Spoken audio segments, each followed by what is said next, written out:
नमस्कार.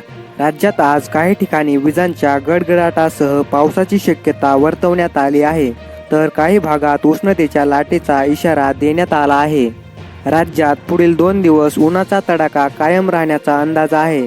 त्यानंतर पुढील आठवड्यात महाराष्ट्रात अनेक जिल्ह्यांमध्ये जोरदार अवकाळी पाऊस पडण्याची शक्यता हवामान विभागाने वर्तवली आहे.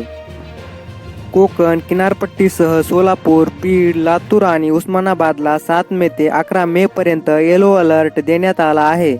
किनारपट्टीवर उष्णतेसह दमट वातावरण, तर मध्य महाराष्ट्र, मराठवाड्यात उष्णतेची लाट किंवा उष्णतेच्या लाटांचा अंदाज दिला आहे.